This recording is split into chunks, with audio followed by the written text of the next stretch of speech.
She arrived at Stone Ridge Ranch with a stolen name and a dead woman's recipes. And the man who hired her looked at her like she was one more problem he didn't have the patience to fix. Mara Ellison had been called a thief in 3 counties, run out of 2 towns, and she was 27 years old with nowhere left to go but forward. What nobody told her, what nobody could have warned her about, was that the hardest thing about starting over isn't the work. It's learning to breathe inside a house where everyone stopped hoping a long time ago. If this story speaks to you, hit that like button and drop the name of your city in the comments. I want to see how far this story travels. Majimoj. The stagecoach dropped her 4 miles short of where it was supposed to. The driver, a heavy-set man with a tobacco-stained beard and no apparent interest in explaining himself, pulled the horses to a stop in the middle of a dirt road that seemed to exist for no reason other than to remind travelers how much empty land Wyoming held. He pointed northeast toward a line of gray hills that looked like the edge of the world. "Stone Ridge," he said. "Follow the fence posts." Mara looked at her suitcase, then at the hills, then back at the driver. "You said you'd take me to the gate." Roads washed out past the creek. Creek's running high. He shrugged with the particular ease of a man who had already decided this wasn't his problem. "You want to stay on or walk?" She got off the coach. The suitcase was heavier than it looked. One of the hinges was bent, and she had to keep her left hand pressed against the latch to stop the whole thing from swinging open and spilling her mother's recipe journal into the mud. The journal was wrapped in oilcloth and tucked beneath her 2 dresses and her spare apron, but she didn't trust the suitcase, and she didn't trust the weather. And she didn't entirely trust the fence posts either, because the first 3 she passed were leaning at angles that suggested nobody had checked on them in quite some time. This was October of 1880, and Wyoming in October had already decided that autumn was finished and winter could come whenever it pleased. The wind off the mountains carried real cold in it, not the polite chill of an eastern fall, but something with weight and intention. Mara's coat was adequate for Richmond. It was not adequate for this.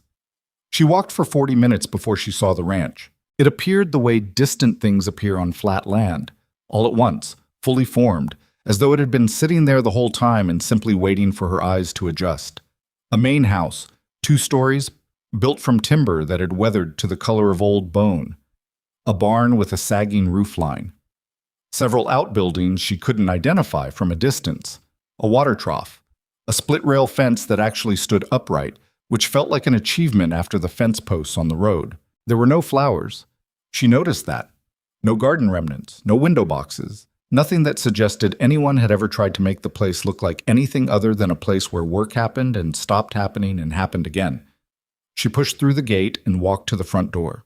She knocked. Nothing. She knocked again, harder. The door opened before she could knock a 3rd time, and the man standing in the frame was not what she had expected, though she would have been hard-pressed to explain exactly what she had expected. Colton Mercer was somewhere in his mid-30s, broad through the shoulders, with the kind of face that might have been handsome once before it got weathered into something more complicated. His eyes were a flat gray-green, the color of winter grass, and they moved over her the way a man's eyes move over something he is trying to figure out the cost of. "Mara Ellison," she said, "I know who you are." He didn't step back from the door. "You're late." "The driver left me at the creek." "Creek's been high for 2 weeks. Should have told you that in the letter." He didn't apologize for not telling her. He just looked at her suitcase, then at her coat, then at her face. "You cook?" "Yes." "Not just bread and boiled things?" "No, not just bread and boiled things." Something shifted slightly in his expression. Not warmth, more like the recalibration of an expectation. He stepped back from the door and let her in. The inside of the house was cold in a way that had nothing to do with temperature. The walls were bare except for a single framed map of the territory. The table in the main room had 3 chairs around it. She counted them immediately, the way a person does when they're trying to understand the geometry of a household. The floor had been swept, but not recently.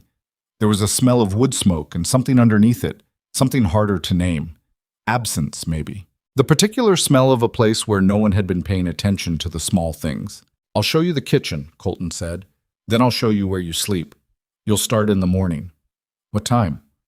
"Before the boys are up. They eat at 6. He walked her through the kitchen, which was larger than she'd expected and better equipped. A good iron stove, decent pots, A pantry that was stocked but not organized, tins stacked without any apparent system, flour and sugar in sacks that had been left open, and then down a short hall to a room at the back of the house. It was small, a bed with a wool blanket, a washstand, a window that looked out onto the barn. "This was the housekeeper's room," Colton said. "What happened to the housekeeper?" "She left in June." He paused in the doorway. "Most people don't stay long." Mara set her suitcase on the bed. "Most people leave when they're not wanted," she said, keeping her voice level. "I'm only going to ask you one thing, Mr. Mercer. If I do my job, will you let me do it without making it harder than it has to be?" He looked at her for a moment with that flat, measuring gaze. "I hired you to cook and clean," he said. "I'm not looking for anything more than that. You're not family. You're not going to be family. I need someone to keep this house running and make sure my boys eat. That's all." "That's fine," she said. "That's what I came to do." He nodded once and left her alone. She stood in the small room for a moment, listening to his footsteps move down the hall. Then she sat on the edge of the bed and pressed her hands flat against her thighs and breathed. She had heard worse. She had been told worse, to her face, by men who believed they were doing her a favor by being honest about what she was worth. At least Colton Mercer had said it plainly instead of pretending otherwise. There was something almost decent about that, even if it didn't feel decent. She opened the suitcase and unwrapped the oilcloth from her mother's journal. The journal was not much to look at. A brown leather cover, soft with handling, the spine repaired twice with different thread. Her mother had started it 30 years ago and filled every page in handwriting that went from careful to hurried depending on the season. Recipes, yes, but also notes. Add more salt than you think. Cornbread takes longer at altitude. If the milk smells off, it probably is. Trust your nose before you trust the recipe. Practical wisdom from a practical woman who had cooked for difficult people her entire life and never lost her sense of herself doing it. Mara pressed her palm flat against the cover. "You didn't survive to end up here," she told herself. "You ended up here to survive what's next." She met the boys at dinner. She had found the kitchen in a state of exhausted disorder and spent the remainder of the afternoon quietly establishing order. The open sacks went into sealed tins. The pots were sorted by size. She inventoried the pantry, not because it was her job tonight, but because she needed to know what she was working with, and she needed to be doing something with her hands while the house settled around her. For dinner, she made what she could with what was available. A bean soup with smoked pork, cornbread from the small amount of cornmeal she found in the back of the pantry, and a pot of coffee strong enough to mean something. It was not impressive food, but it was hot, and it was ready when the sound of small feet on the stairs told her the boys were coming down.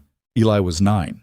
She guessed that before anyone told her because there was a particular quality to 9-year-old boys, a way of entering a room with one foot already pointed toward the exit, that she recognized from years of cooking in other people's houses. He stopped when he saw her and pulled the younger one back by the arm. Noah was 6, and he stared at her with the open, uncomplicated assessment of a child who hasn't yet learned that staring is considered rude. He had his father's gray-green eyes and a smear of something, dirt, she thought, or maybe jam, along his left jaw. "Who are you?" Eli said. "Mara Ellison. I'm the cook." "We had a cook before. Her name was Mrs. Holt." "What happened to Mrs. Holt?" Eli glanced at his brother, then back at Mara. "She said it was too lonely out here." "Is it?" "Yes," Eli said, with the unvarnished certainty of a child who has thought about this. "It's real lonely." Noah tugged on his brother's sleeve. "Does she make biscuits?" "Do you make biscuits?" Eli relayed, as though Mara might not have heard the question the first time. "I do," she said. "Not tonight. Tonight it's soup and cornbread." Noah considered this with the serious air of a negotiator reviewing terms. Then he walked to the table and sat down, apparently having decided that soup and cornbread was an acceptable opening offer. Colton came in from outside while she was ladling soup into bowls. He hung his hat on the peg by the door and washed his hands at the basin without looking at her.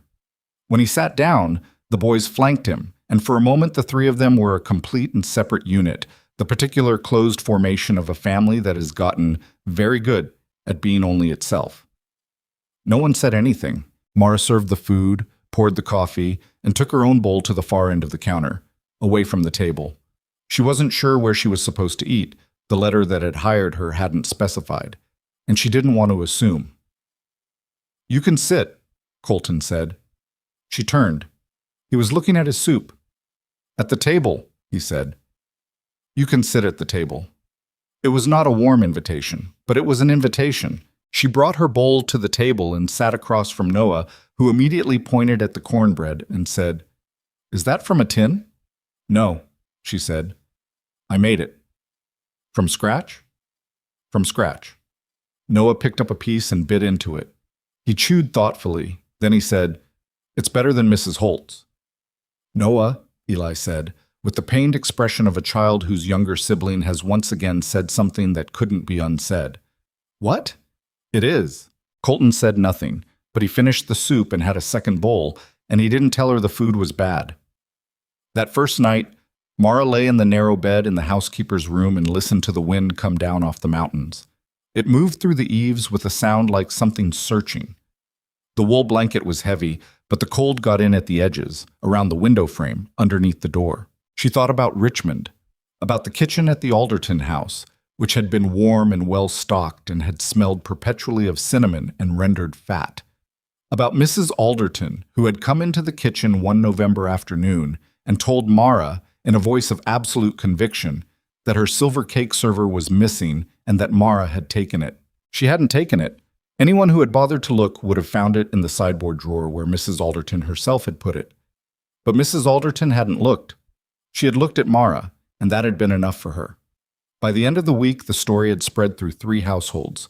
Mara Ellison, light-fingered and untrustworthy. The kind of story that travels faster than the person it's about.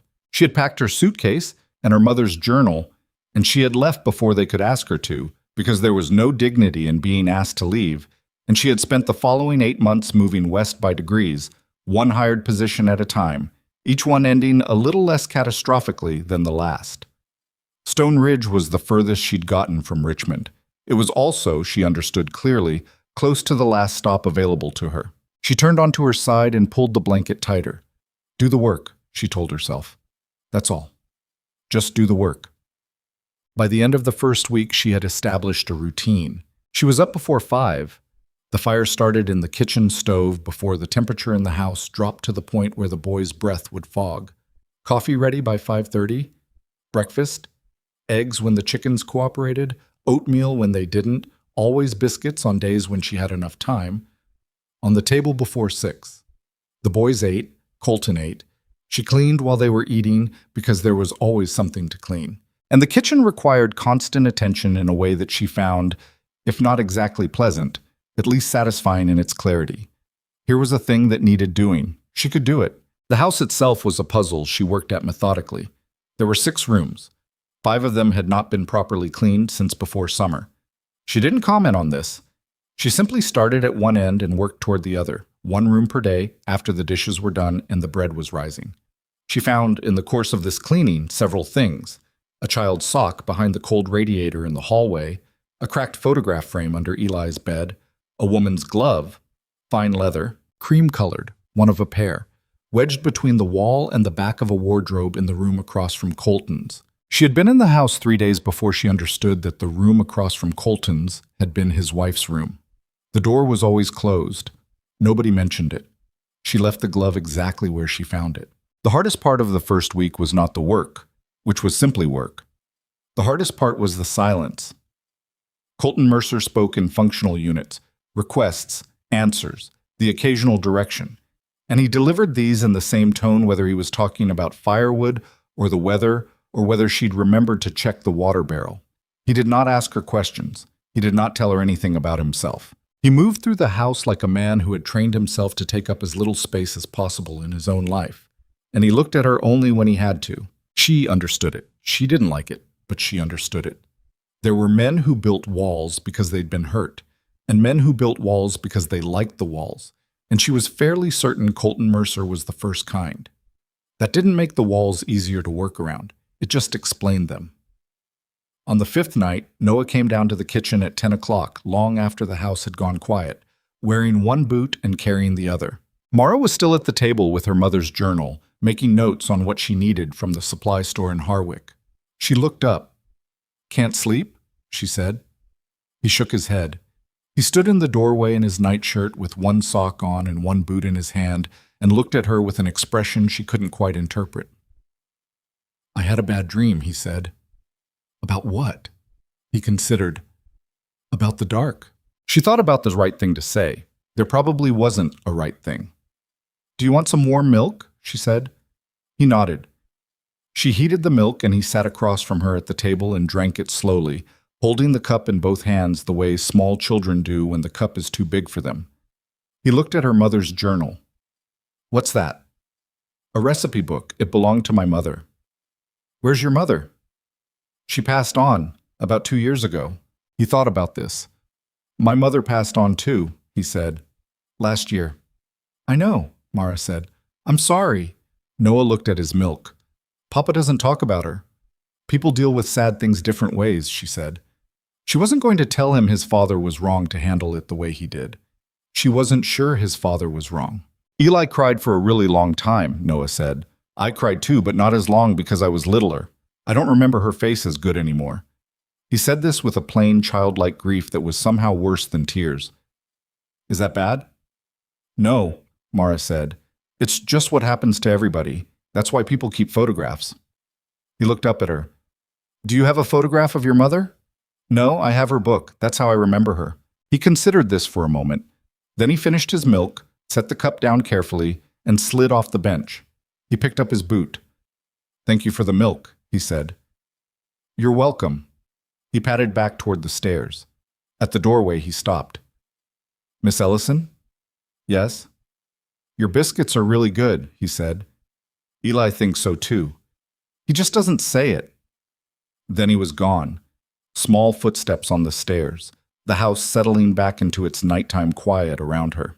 Mara sat at the table for a long time after that, her hands around her own cooling cup. She had come to Stone Ridge to survive, to get her feet under her and rebuild something from the wreckage of Richmond and everything after. She had not come expecting to care about anyone. She had not come expecting anyone to care about her. But something about a 6-year-old boy who couldn't remember his mother's face, standing in a cold kitchen with one boot in his hand, made the whole careful plan feel suddenly less simple. Outside, the wind was coming down off the mountains again. The fire in the stove was burning low. She banked it, turned down the lamp, and went to bed. She lay in the dark and listened to Stone Ridge settle around her. She had been told she was not family here. She had been told not to expect more than the job. She had understood those terms when she accepted them, but she was starting to suspect that the terms were going to be harder to keep than either of them had anticipated. The morning after Noah came down for warm milk, Mara found a dead chicken in the yard. It had gotten out of the coop somehow. She still didn't know how, because the latch looked intact. And something had gotten to it in the night. She found it near the water trough, half buried under a thin skin of frost, and she stood there in the pre-dawn dark with her coat pulled tight and looked at it for a moment before she went to find a shovel. Colton was already in the barn when she crossed the yard. She could see lamplight through the gap in the door. She knocked on the barn door frame, which felt strange, knocking on a barn, but she didn't want to walk in without warning. "What?" he said. Not a question, exactly. She pushed the door open. He was at the far stall, checking the foreleg of a sorrel mare, crouched down with his back to her. He didn't turn around. "Something got one of the chickens last night," she said. "I buried it on the east side of the fence. I wanted to let you know in case you needed to account for it." A pause. "Which one?" "Brown, white patches on the neck." "That's 3 this season."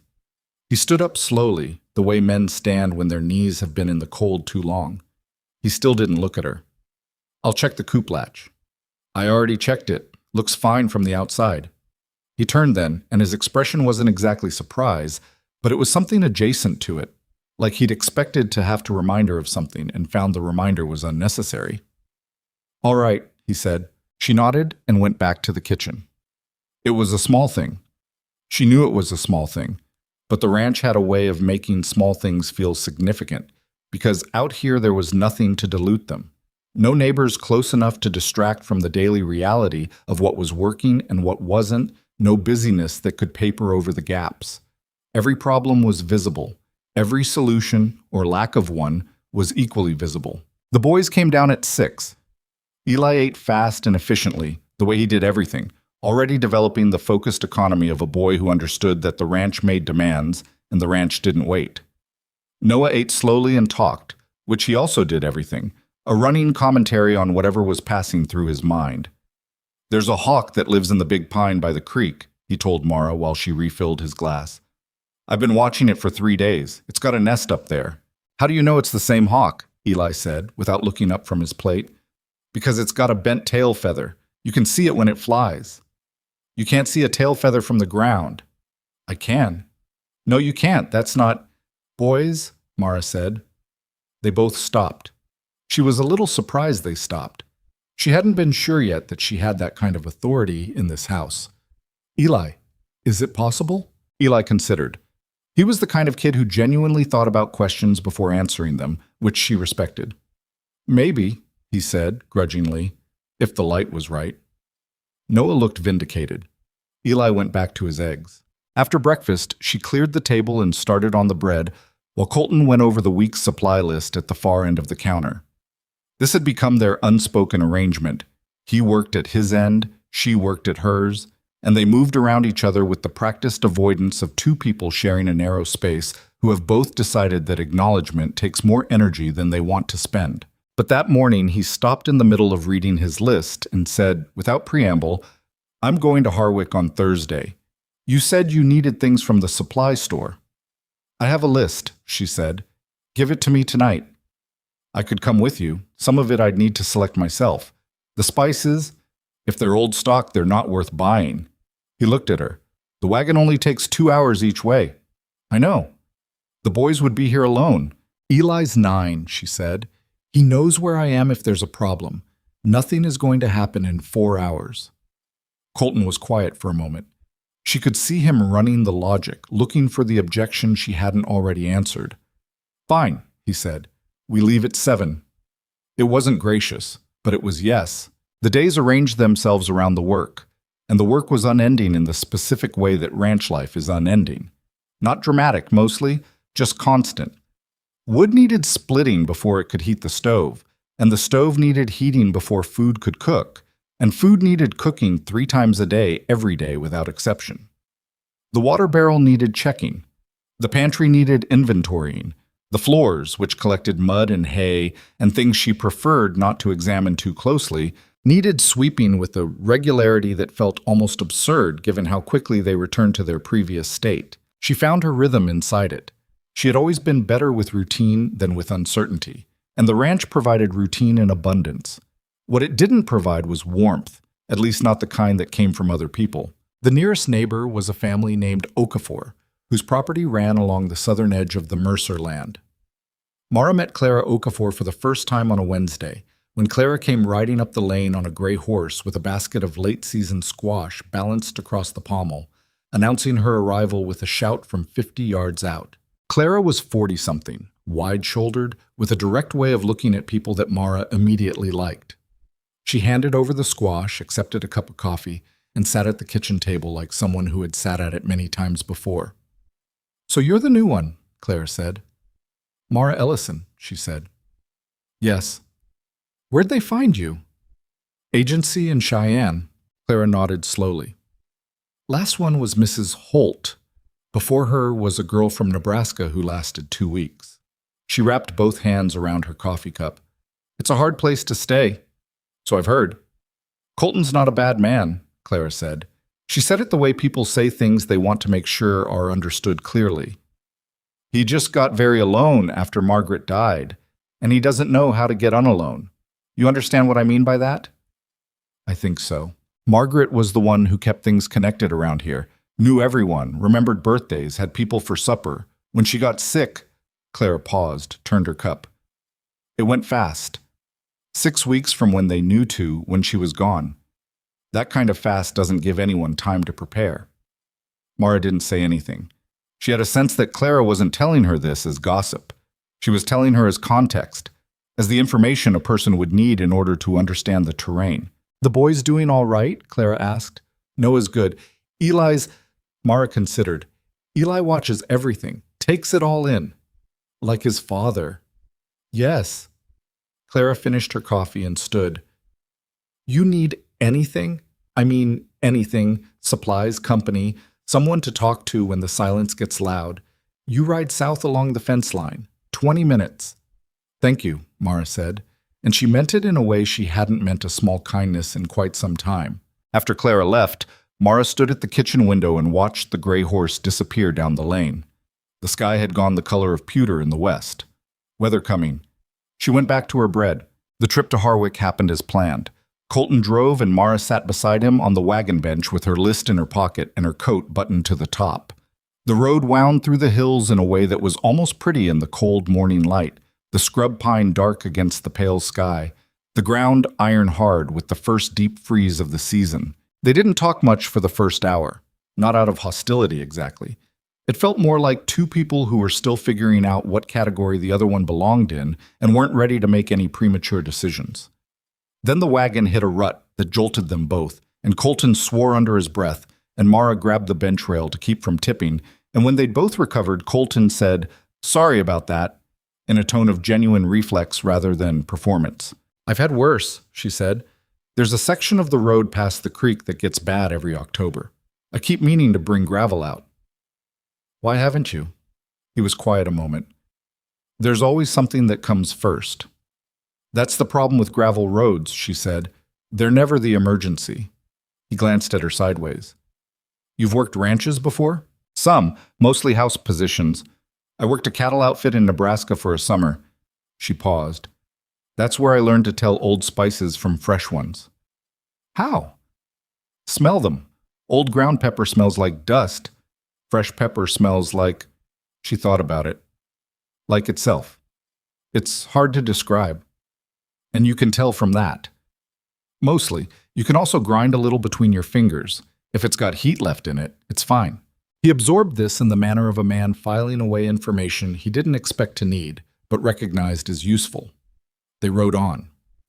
The road got worse past the creek exactly as he'd said, and he navigated it with a focused competence that she found herself watching. The way he adjusted the reins, the small corrections, the economy of it. Harwick was a town of maybe 300 people, with 2 streets and a particular smell of sawdust and horse that belonged to every frontier settlement of that era. The supply store was run by a man named Pelton, who greeted Colton with the wary familiarity of a man who knew a regular customer, who was not a particularly chatty one, and then looked at Mara with undisguised curiosity. "This is the cook," Colton said. "Mara Ellison," she said, because she had learned that introducing herself was always better than being introduced as a job. Pelton showed her to the dry goods. She went through the spices one by one, smelling, pinching, checking the seals on the tins, and Pelton watched her the way people watch someone perform a competence they don't possess themselves. "You know what you're doing," he said. "I've been cooking for 20 years, she said. "You learn." She selected what was worth selecting and passed on what wasn't, and at the end of it she'd cut the spice list by a third and made a note of what Pelton should have available by December if she was going to make the preserved goods she was planning. In the wagon on the way back, with the supplies loaded in the bed and the afternoon going silver around them, Colton said, "You cut the list down. Half of what he had wasn't worth buying. I've been buying from Pelton for 6 years. "I know," she said. "The dried thyme in your pantry is proof of that." There was a silence. Then, unexpectedly, something crossed his face that might have been the precursor to a smile. Not quite there, but visible in the way a thing is visible just before it appears. It was gone in a moment. "I'll take your list next time," he said. She nodded and looked out at the hills. The work changed shape as November settled in. The cold was real now, not the suggestive cold of October, but the committed kind, the kind that made the morning fire the most important thing in the house by a considerable margin. Mara was up at 4:30 now, an hour earlier than before, because the stove took longer to heat when the temperature outside had dropped into the single digits. She started doubling the soup batches because warm food twice a day was becoming less of a comfort and more of a necessity.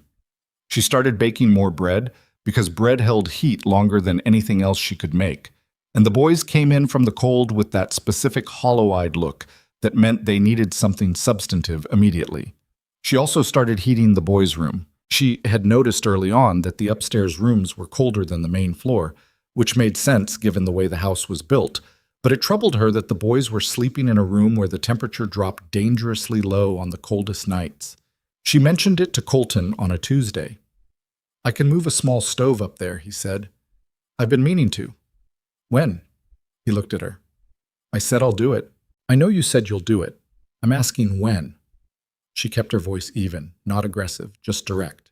She had learned in those first weeks that Colton responded better to directness than to hedging.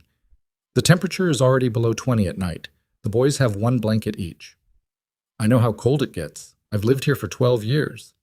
"Then you know they need more than one blanket." He was quiet for a moment. There was something in his face she couldn't quite read. Not anger exactly, more like a man confronting something he should have done already and doesn't like being reminded of. "I'll get the stove up there this week," he said. "Thank you." He moved the stove on Thursday, and Mara gave both boys a second blanket from the chest in the storage room, and nobody said anything more about it. But she noticed that after that, Colton started checking the upstairs hallway temperature himself in the mornings. Just a hand to the air, quick and casual, on his way past. He didn't mention it. She didn't either. December arrived and the ranch turned inward the way ranches do in winter, contracting to the essentials. Colton was up before light every morning and out until dark because the cattle needed tending regardless of cold and the fences needed checking regardless of whether anyone had the energy for it. The boys helped on weekends, which Mara watched from the kitchen window sometimes. The three of them moving through the frozen yard, Colton pointing at something, Eli listening with that focused intensity of his, Noah half listening and probably thinking about the hawk. The meals had become the center of the day. That surprised her, actually. Or not surprised her, she knew what a good meal could do. She'd known since she was 8 years old watching her mother cook for hard people in difficult circumstances.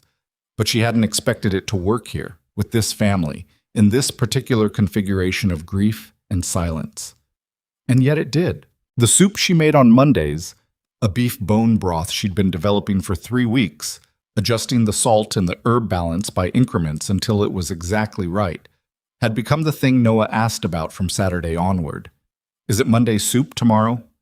It had gotten a name, which she hadn't asked for and was oddly moved by. She made her mother's skillet cornbread on Fridays, and the boys had taken to sitting at the kitchen table to eat the first pieces while it was still too hot, blowing on their fingers and arguing amiably about inconsequential things. Eli had strong opinions about whether the creek froze from the edges in or from the bottom up.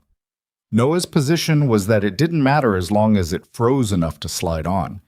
These were the conversations that happened around food. Colton sat at the table for these Friday cornbreads too, though he ate without contributing much to the argument. And once Mara caught him watching his sons with an expression that had something unguarded in it. Not soft, exactly, but open in a way that his face usually wasn't. He noticed her noticing and looked back at his plate. She didn't comment. She refilled his coffee and let it go. One afternoon in the second week of December, she found Eli in the kitchen after school hours, sitting at the table with a piece of paper in front of him and an expression of concentrated frustration that she recognized from her own reflection. "What is it?" she said. "Arithmetic," he said. "Long division. Mrs. Pruitt says I have to finish 20 problems by Monday."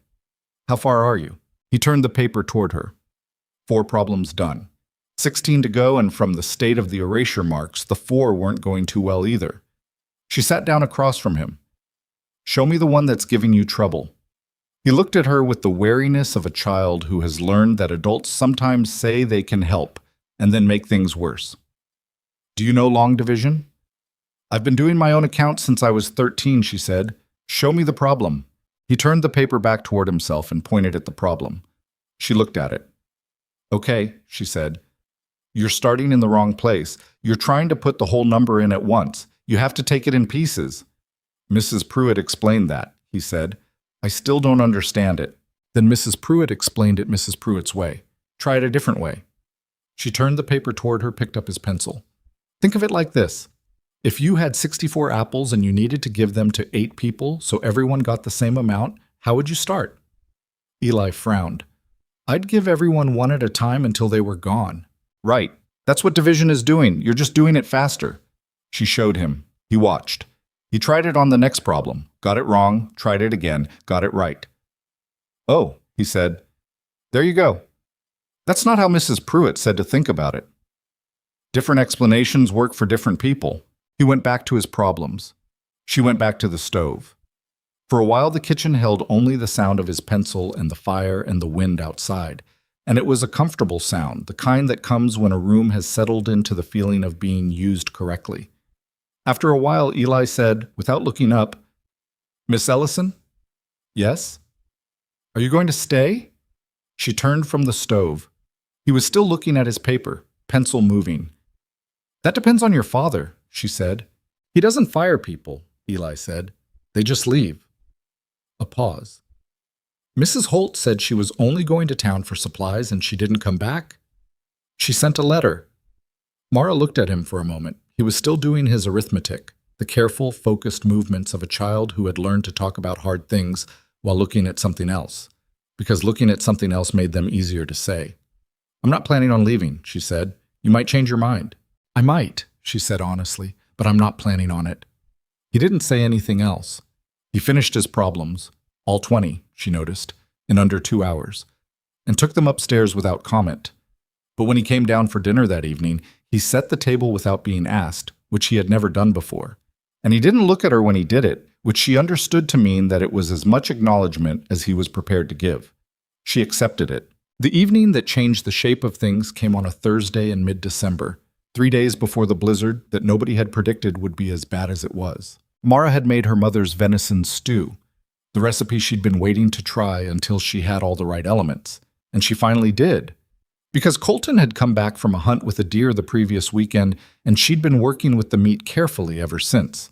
The house smelled extraordinary. Even Colton, who came in from the cold that evening with ice in his beard and the particular exhausted flatness of a man who had been fighting the weather all day, stopped for a half second in the kitchen doorway. Just stopped. Like the smell made something in him pause. He didn't say anything. He hung his coat and washed his hands and sat down.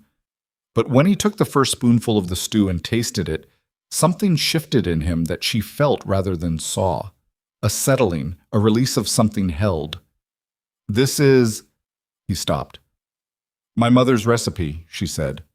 "It's good," he said, which, from Colton Mercer, was approximately equivalent to what another man would have achieved with elaborate praise. Noah tasted his and announced that it was the best thing he had ever eaten, which Mara appreciated for its enthusiasm, if not its precision.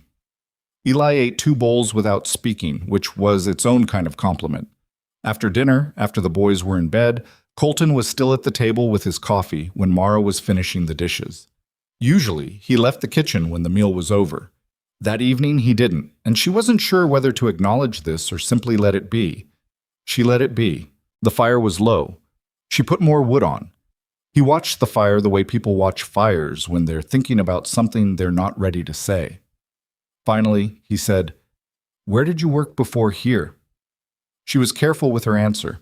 She'd known this question was coming eventually. She'd been deciding for weeks how much of the truth to give. "Several places," she said. "Nebraska, Kansas. Before that, back east." "Agency said you came from Virginia." "Richmond," she said. "Yes. Long way to come." "Yes." He was quiet again. She dried the last pot and hung it. "People don't usually come this far west unless something's pushing them," he said. He didn't say it unkindly. He said it as a plain statement of the geography of people's lives. "No," she agreed. "They don't." He didn't ask what was pushing her. She didn't volunteer it. But the conversation, such as it was, had opened something between them. Not wide, not even enough to call a window yet, more like a hairline crack in plaster, the kind you can only see if the light hits it right. He stood up and took his coffee cup to the basin. "We're going to get weather," he said. "Within the week. Might be bad." "How can you tell?" "Horses are restless. Sky looked wrong this afternoon." He rinsed his cup. "I'll make sure there's enough wood on the porch to last 4 or 5 days. You make sure the pantry's full." "I will," she said. He nodded and went upstairs. She stood in the kitchen alone, the fire behind her, the dark Wyoming night pressed against the windows on all sides, and she thought about restless horses and wrong-looking skies. She thought about her mother's stew and the look on Colton's face when he tasted it, that half-second pause at the door. She thought about Eli doing his arithmetic and asking if she was going to stay. She was starting to realize something she hadn't fully reckoned with when she stepped off that stagecoach and walked 4 miles through the cold with a broken suitcase latch. That the danger of this place wasn't the weather, or the isolation, or even the bone-deep silence that could make a person feel like the last human being alive. The danger was subtler than that. The danger was caring. She'd been in this house for 7 weeks. 7 weeks. And already she knew which floorboard creaked in the upstairs hall and which way the kitchen door swung when the wind was coming from the north. She knew that Noah dreamed badly on nights when the temperature dropped fast, and that Eli dealt with worry by becoming very neat and organized. She knew that Colton drank his coffee without sugar, and that he stood at the barn door for exactly 1 minute every evening before going in, looking at the sky. These were the things you learned about people when you fed them and cleaned up after them and kept their fire going. And once you knew them, once they lived in you like that, it was very hard to leave. Or rather, it was possible to leave the place, but the people came with you, carried in the way you'd carried your mother's recipes, worn into the oil of your hands. She turned off the kitchen lamp. She was not going to be careless with this. She was not going to let herself become indispensable and then grieve it when it ended, which it would end. Everything ended. She knew that as well as she knew anything. But she was also not going to pretend she didn't feel what she felt, which was, uncomplicatedly, inconveniently, that she was beginning to belong here, not because she had been welcomed, because she had worked for it, quietly and without asking permission, the way her mother had worked for everything she ever had. She went to bed. 3 days later, the blizzard came. The blizzard announced itself the way serious storms often do, not with drama, but with a particular quality of silence that arrived the evening before and made the air feel pressurized, held. The horses were still restless. The cattle had moved without being driven to the southern shelter of the barn pasture, which Colton said meant they knew something. He came in for dinner that night quieter than usual, which was saying something, and he stood at the kitchen window for a long moment before he sat down, looking at the sky the way a man looks at something he's already decided is going to be a problem. "How bad?" Mara asked. "Bad enough." He pulled out his chair. "I need to go up to the north pasture tomorrow morning, early. The line fence up there's been giving trouble. There's a section near the ridge that's been pulling loose. If the snow comes in heavy and I've got cattle pushing against a weak fence—" He didn't finish the sentence. He didn't need to. "How long will you be gone?" 4 or 5 hours. Should be back before it hits." She set the bread on the table. "And if you're not?" He looked at her. "I'll be back before it hits." She let it go. She'd learned over these past weeks the difference between the things Colton said because he believed them and the things he said because he needed to, and this was somewhere in between. The boys ate and went upstairs, and the house did its usual nightly settling, and Mara banked the kitchen fire and checked the wood on the porch.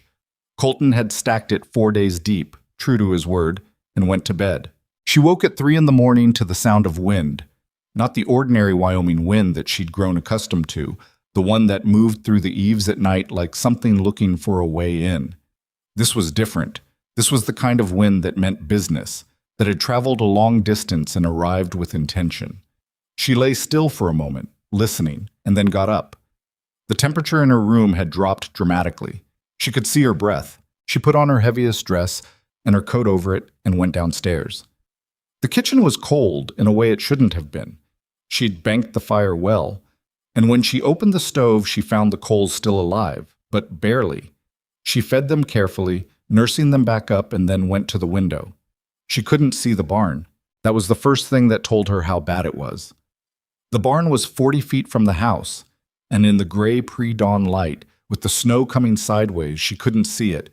She could see 3 feet of yard and then nothing but white and motion. She heard boots on the stairs and turned.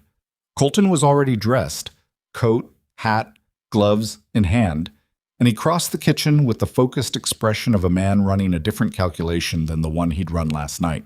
"You're not going up to the north pasture in this," she said. "I have to." He was checking something in his coat pocket. If that fence goes, you'll deal with it when the storm passes. You can't ride up a mountain ridge in a whiteout." "The cattle are in the south pasture. You said so yourself. They moved there yesterday." She stepped slightly into his path, not blocking him, not trying to physically stop him, but putting herself where he'd have to acknowledge her. Colton, you can't fix a fence you can't see. He looked at her. There was a war going on behind his eyes, between the rancher's reflex, the deep bodily compulsion to be out there doing something about the problem, and the simple reality she was pointing at. There's a section of fence posts that's been pulling loose since October, he said. I kept meaning to get up there. I know, like the gravel road. She held his gaze. There are going to be problems you can't fix because you didn't get to them in time. That's how ranching works. But you can't fix anything if you ride into that and get turned around in the snow. He stood very still. The boys are upstairs, she said quieter. Something shifted in him. She watched it. Watched the rancher's reflex give way to something else. Something that took more effort to feel and less to understand. He took his gloves off and put them on the counter. I'll check the cattle in the south pasture, he said. Close range, and I'll be back before the boys are up. That's different, she said. I know it's different. He put his hat on. There's extra lamp oil in the storage room, second shelf. If the fire goes out, I know how to restart a fire. I know you do. He paused at the door, not quite looking at her. Not quite not looking at her. I'll be an hour. Maybe less. He went out. She stood at the window and watched the dark swallow him up, and then she went to restart the upstairs hallway fire and make sure the boys' room was warm enough before they woke. He was back in 50 minutes, ice on his coat and snow packed into the brim of his hat, but back. The south fence was holding. The cattle were huddled against the barn wall, miserable but contained. There was nothing to be done about the north pasture until the storm broke, which was a problem for later, which was the only way to carry a problem you couldn't solve right now. He came in and she handed him coffee without saying anything, and he took it without saying anything, and they stood in the kitchen listening to the blizzard work on the house. That was the morning of the storm. What she hadn't accounted for, what no one had accounted for, because you don't account for everything, that's not how emergencies work, was that 3 days later the storm would still be going. Not with the same violence as that first morning, but with a steady, grinding persistence that was in some ways worse. The temperature had dropped to what Colton estimated was 15 below, and the wind had settled into a constant low howl that the boys, by the second day, had stopped noticing. You got used to it the way you got used to a sound in the walls. It stopped being a specific thing and became part of the atmosphere of living. The house became a closed system. Colton went out twice a day for the cattle, returning covered in snow and ice and stripping off his outer layers in the kitchen before he'd cross the threshold to the main room. Mara kept the fires and the food. The boys, after an initial period of restless energy that involved 2 arguments, one thrown boot, and a cup of spilled milk that Mara cleaned up without comment, had settled into a provisional indoor existence. Eli read. Noah drew pictures of the hawk with the bent tail feather, producing 8 increasingly detailed renderings over 2 days. The pantry was full, as Mara had made certain of before the storm hit. She had enough flour, cornmeal, dried beans, salt pork, and the last of the preserved vegetables to last 2 weeks without resupply. She had been thinking about this since Colton mentioned bad weather coming, and the planning turned out to matter in the way that quiet planning usually does. It didn't make anyone feel better in the moment, but it meant no one ran short. She cooked more than usual. Not because it was necessary, precisely, but because she understood without being able to articulate it exactly that food was doing something specific during those storm days. It was organizing time. It was providing events in days that had no other events. Breakfast, lunch, dinner. 3 fixed points around which the trapped hours could arrange themselves. And it was warmth, literally and otherwise. And warmth was what the house was working hardest to hold on to. The 4th morning, she made her mother's apple cake with the last of the dried apples from the pantry. She hadn't planned to, but she'd woken at 4:30 to the sound of Noah crying upstairs. Not distress, exactly, more the sound of a child who'd been dreaming badly and hadn't fully woken up. And she'd gone up and sat with him until he quieted. And coming back downstairs, she'd needed to do something with her hands that required attention. The cake took 2 hours. She was adjusting the spices when Eli appeared in the kitchen doorway in his nightshirt, drawn, she suspected, by the smell. "What time is it?" he said. "Early. Go back to bed." "Is that cake?" "It will be cake in about an hour. Go back to bed, Eli." He went back to bed.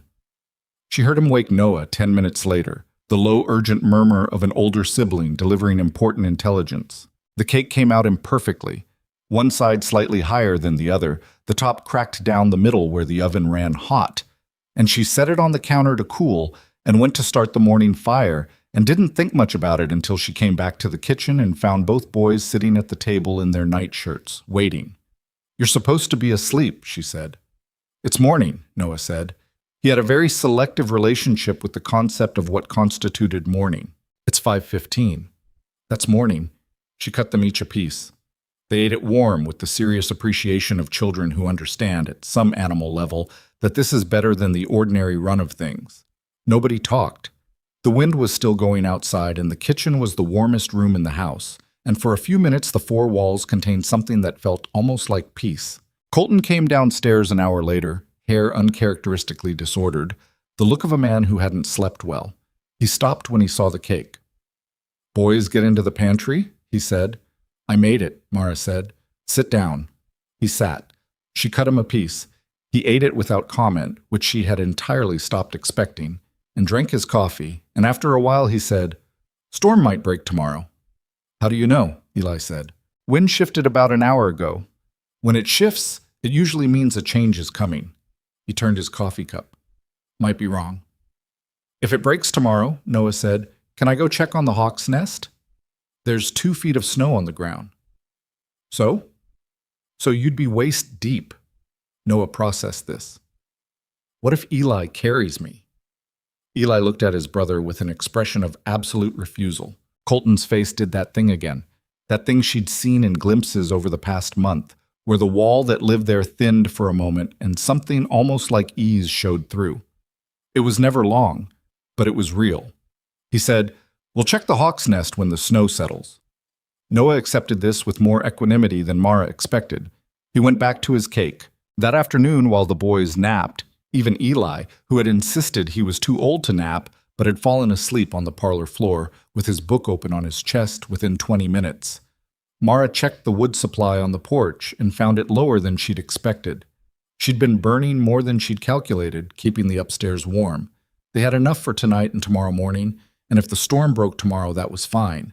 But if it didn't, she went to find Colton. He was in the storage room off the barn, which connected to the house through a short passage that was technically inside, but cold enough that the difference was mostly academic. He was checking something on the south wall, a section of siding that was letting cold in through a gap, and he looked up when she came through the door. "Wood's going to run short if we get another day," she said. "There's a pile on the far side of the barn, but I can't move enough of it by myself." "I'll get it. Now's better than tomorrow morning." He looked at her for half a second, then picked up his coat from the hook on the wall. "Come on." They moved wood for an hour, which in 15 below wind felt like considerably longer. The pile on the far side of the barn was frozen in places, the logs locked together by ice, and they had to knock them apart with a mallet before they could stack them on the sled to drag back to the porch. Mara's hands went numb through her gloves in the first 15 minutes, and she kept working anyway, because the alternative was going inside and leaving Colton to do it alone, and she wasn't willing to do that. He noticed. Not the numb hand specifically, but the fact that she stayed. She could see him registering it, the way his peripheral attention kept coming back to her, checking. "You should go in," he said at one point. "We're almost done," she said. "Your hands are fine." They weren't, but they'd be fine once she was back inside. She knew the difference between cold that was temporary and cold that was dangerous. They finished. They dragged the sled to the porch and stacked the wood and went back inside. And Mara went straight to the stove and held her hands near the heat until the feeling came back, which happened in stages. First the burning, and then the ache, and then, gradually, ordinary sensation. Colton was at the basin washing off the bark and ice from his hands. He turned and saw her at the stove, and something moved through his face. "Thank you," he said. "For the wood."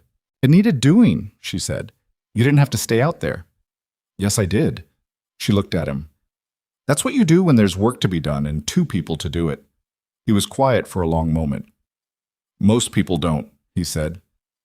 And there was something in the way he said it, flat, without self-pity, just stated, that told her this was not a complaint about other people so much as a description of his experience of them. She thought about Margaret, who had died fast, faster than anyone could prepare for.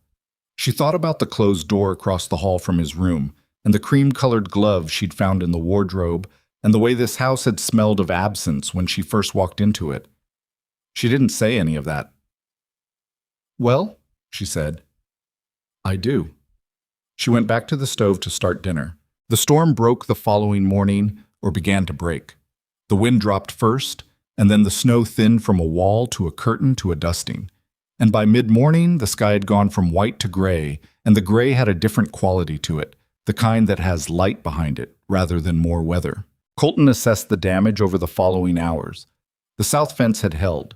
The cattle were cold, but intact.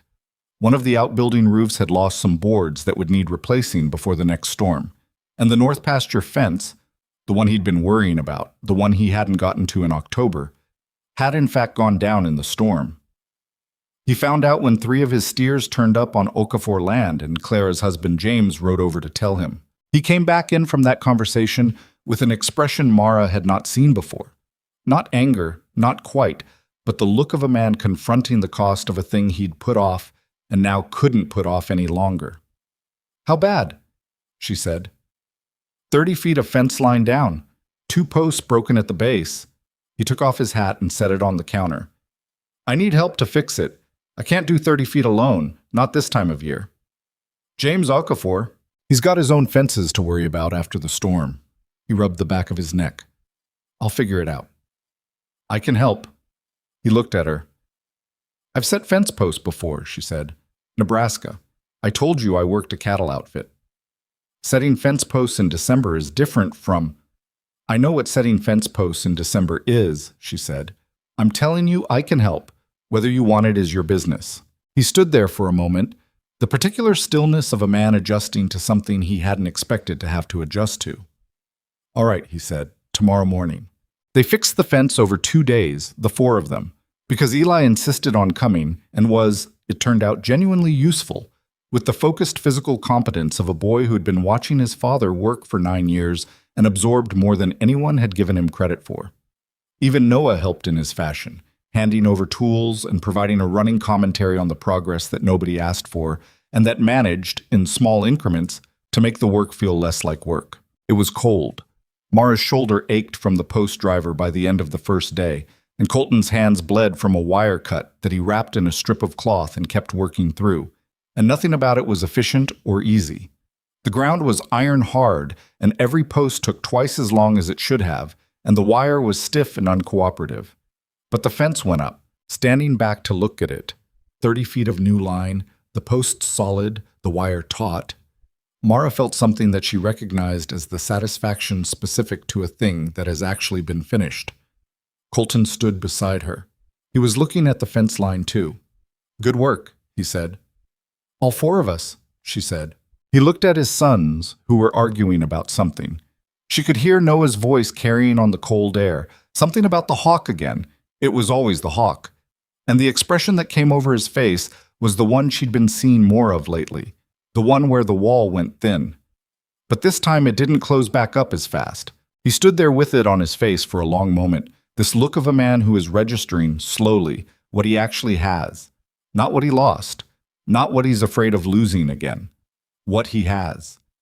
Then he turned and picked up the post driver to pack it back to the sled, and the moment was over, and they all walked back toward the house with the cold settling into their bones and the pale winter sun making long shadows on the snow. That night she made the venison stew again. She'd been saving the last of the meat for the right occasion, and this felt like it. And the kitchen smelled the way it had that first time, rich and grounding, the kind of smell that makes a house feel lived in by people who intend to keep living there. The boys ate fast and disappeared upstairs.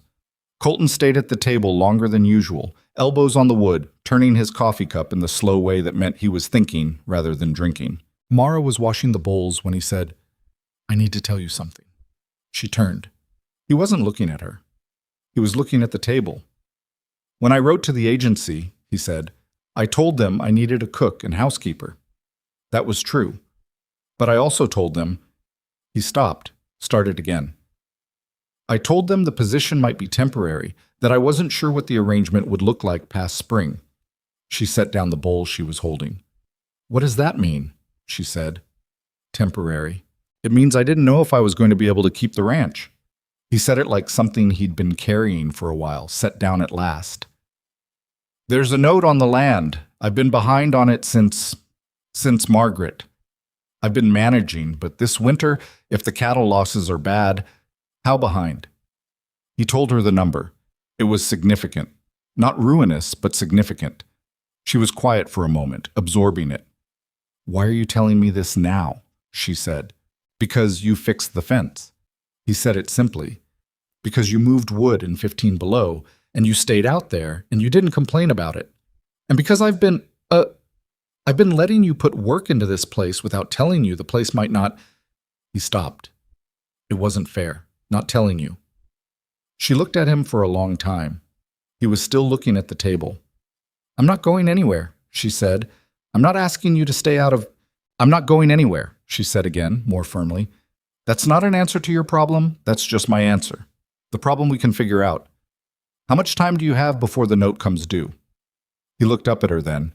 Something in his face was caught between wariness and something it was taking him a visible effort to let himself feel. March, he said. End of March. That's 3 months. She came back to the table and sat down across from him. Tell me everything you know about the numbers. All of it. He looked at her for a moment. Then he pulled his chair in and started talking. They sat at that table for 2 hours. He laid out the numbers and she asked questions. Practical, specific questions about the cattle count and the expected market price in spring, and what the note holder was likely to accept as partial payment, and whether there was grazing land he wasn't using that he might be able to lease to the Okafors. He answered all of them, and she could tell from the way he answered that some of these were questions he hadn't let himself think through fully because thinking through them meant confronting how close the margins were. She had run her own account since she was 13. She had managed supply budgets for 3 different households and never once come up short. Numbers were not frightening to her the way they were frightening to people who hadn't had to rely on them. By the time they were done, there was a plan. Not a certain plan.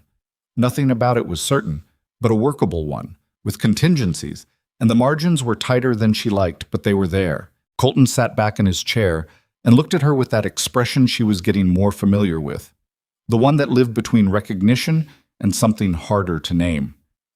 You didn't have to do that, he said. I know. You could have just... He shook his head slightly.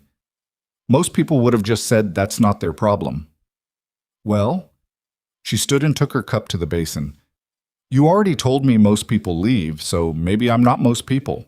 He didn't say anything to that. But when she went to bed that night and lay in her narrow room listening to the last of the winter wind, she heard him downstairs for another hour. Not moving, from the sound of it, just sitting. Thinking, maybe.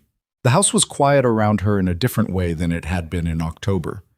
The silence was the same silence, technically. The same walls, the same wind, the same darkness pressing in from the Wyoming mountains. But something inside it had changed. Something had been added. It wasn't warmth yet. It wasn't anything she could name without overstating it. But it was the beginning of a thing. And beginnings she had learned from her mother's recipes in her own hard years were the part that required the most patience. You couldn't rush the early heat. You had to let it build. She closed her eyes and let the house settle around her. The plan they'd made at the kitchen table held its shape through January, not without difficulty.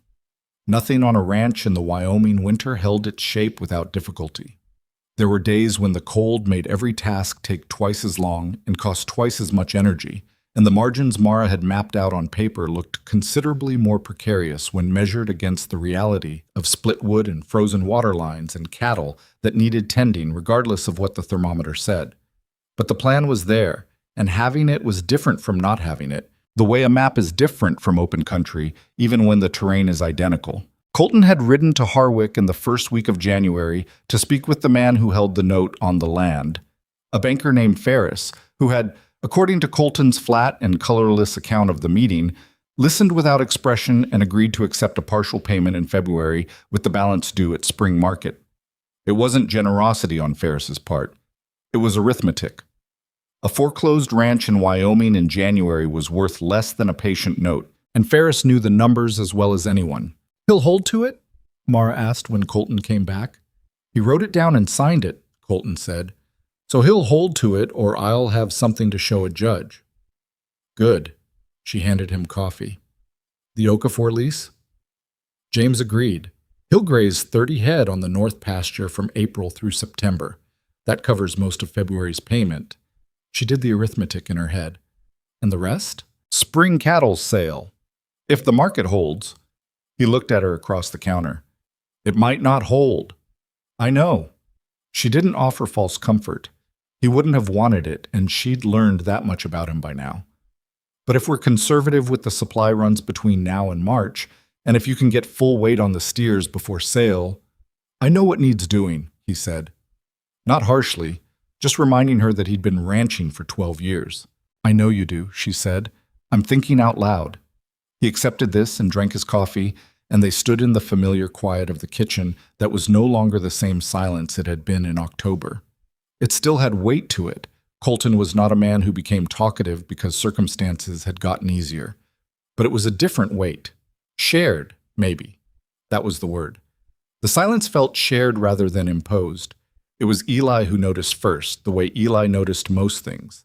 He came into the kitchen one afternoon in mid-January while Mara was working through the supply ledger at the table, and he stood in the doorway in his coat with his school books under his arm and looked at her with that measured, assessing look that reminded her so strongly of his father it was almost unsettling.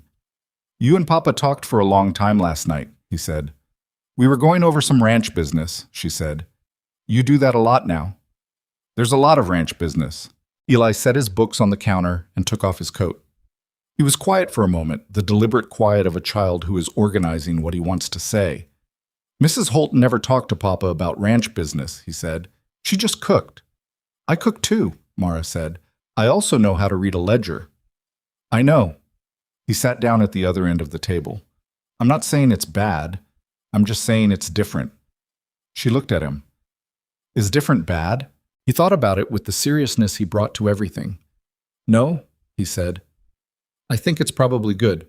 Papa used to look at the numbers by himself, and then he'd be in a bad mood for 2 days." She managed not to smile.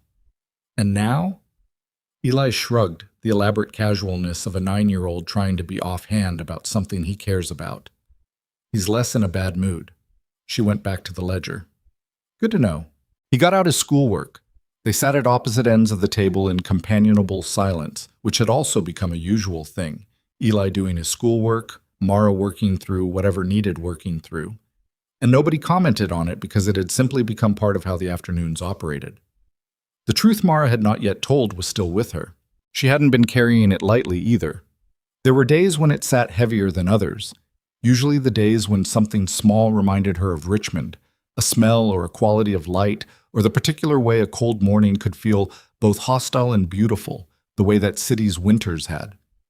She'd been in Wyoming for 3 months now, and in that time no one had appeared with questions about her past, which meant either that the story had died down or that it simply hadn't followed her this far west. Both were possible. But she'd been thinking, since that night at the kitchen table when Colton told her about the note on the land, that the exchange of difficult truths had gone one direction and not the other. He had trusted her with something real, and she had helped him with it, and that was good, that was right. But she had not given him the equivalent. She told herself she was waiting for the right moment, which was partly true and partly a way of not doing a frightening thing. The right moment arrived, as right moments tend to, not when she was prepared for it, but when the conditions happened to be correct. It was a Sunday evening in late January. The boys were in bed. Colton was at the table with the stock records, which he reviewed every Sunday, a habit so ingrained it seemed less like a choice than a feature of the man. Mara was at the stove making a small pot of tea. She'd taken to making tea in the evenings, a habit from her mother, and the kitchen was warm and the lamp was low, and outside the snow had been falling softly for an hour, the quiet kind that muffled sound rather than announcing itself. She brought 2 cups to the table and set one near his records. He looked up. "I need to tell you something," she said. She sat down across from him. "About why I came this far west." He put down his pencil. He didn't say anything, just waited, and she appreciated that about him. He was not a man who filled silences with reassurances before he knew what they were supposed to be reassuring. She told him about Richmond. about the Alderton house and the missing cake server and Mrs. Alderton's certainty, delivered in that comfortable, absolute voice that Mara had taken it. She told him how the story had moved through the households of that neighborhood like water finding the lowest ground, fast and inevitable, and how she'd packed her suitcase without being asked, because waiting to be asked would have been the final indignity in a long series of them. She told him about the 8 months that followed, the positions in Virginia and then West Virginia, each one ending not in accusation but in the shadow of one, because word traveled and references dried up and she found herself moving further and further from the place where the story had started, as though distance could eventually outrun it. When she finished, she picked up her tea and drank and waited. Colton was looking at the table. Not in the way that meant he was avoiding her, she knew the difference by now, but in the way that meant he was thinking carefully before he spoke. "The cake server," he said. "Did they ever find it?" "In the sideboard drawer, 2 weeks after I left, according to a woman I used to work with who wrote me a letter." She paused. "Mrs. Alderton didn't write to correct the story." "No," Colton said. "I don't expect she did. I'm not telling you because I want—" She stopped, adjusted. "I'm not asking you to feel sorry for me. I'm telling you because you told me something true last month, and I hadn't given you the same, and because if it's going to come out eventually, I'd rather you hear it from me." He was quiet for a moment. "Has it come out?" he said. "Here?" "Not yet. Harwick's far enough from Virginia that I don't know if it will. Pelton gossips," he said. "But he gossips about local things. I don't think Virginia stories make it this far." He picked up the pencil and set it down again. "The agency knew?" "I told the agency the full account. They hired me anyway." "Because you can cook." "Because I can cook," she agreed. Another silence. Outside, the snow had thickened slightly. She could hear it against the window, the faint sound of accumulation. "I hired a hand 3 years ago," Colton said. "Name of Briggs. He came with good references, and I found out 3 months in that he'd altered the letters. Written them himself." A beat. "I also hired a man the year after that who came with bad references. His last employer called him difficult and unreliable, and he turned out to be the most dependable worker I've had on this property." He looked at her. "References tell you what someone was, not what they are." She looked at him for a moment. "That's a generous way to see it. It's a practical way to see it." He picked up his pencil again. "I've watched you for 3 months. I know what you are." She didn't say anything. There was nothing to say to that, or rather, there was too much. And the kitchen was already doing something with the lamplight and the soft snow outside, and the 2 cups of tea that made additional words feel like they might tip something that was currently balanced. She went back to her tea. They sat in silence for a while, him with his stock records and her with nothing in particular, and the silence was the warmest it had ever been. February came in hard, and then softened midway through, as Wyoming February sometimes did. A week of temperature that climbed above freezing, which did strange things to the snow and created mud that found its way into the house through means that defied rational explanation. Mara waged a running battle with the mud for 10 days before the temperature dropped back down and the ground froze solid again. During the thaw, something else thawed with it. She was in the kitchen on a Tuesday when she heard it, laughing. She stopped what she was doing and stood still because the sound was coming from outside and it was Colton's voice, which she had heard in many registers by now, but not this one. She went to the window. The boys were in the yard with him. There'd been enough melt to create a patch of ice on the low ground near the barn, and all 3 of them were on it. Noah sliding in his boots with his arms windmilling, Colton catching him by the back of his coat before he fell, Eli standing off to the side performing what appeared to be a more dignified version of the same activity. Colton was laughing because Noah had gone down anyway, boots straight up, and was lying in the mud at the edge of the ice, looking stunned. He wasn't hurt. She could tell from the way he started laughing too a second later. And Colton reached down and hauled him up by one arm, and Eli slid over to them both. And for a moment the 3 of them were together on that small patch of ice in the February mud, and she could hear all of them through the glass, laughing at nothing except the ordinary comedy of a child falling down. She stood at the window longer than she meant to. She had seen the boys laugh plenty. She had been the cause of it a few times, which she liked, but she had not seen Colton laugh, not really, not this kind, in the 3.5 months she'd been here. She hadn't been sure she would. She went back to the stove. That evening after dinner, Colton lingered in the kitchen again, which had become a pattern she'd stopped marking as unusual. Noah had pushed his way into telling a long and structurally questionable story about what the hawk's nest probably looked like inside, based on his observations from the ground.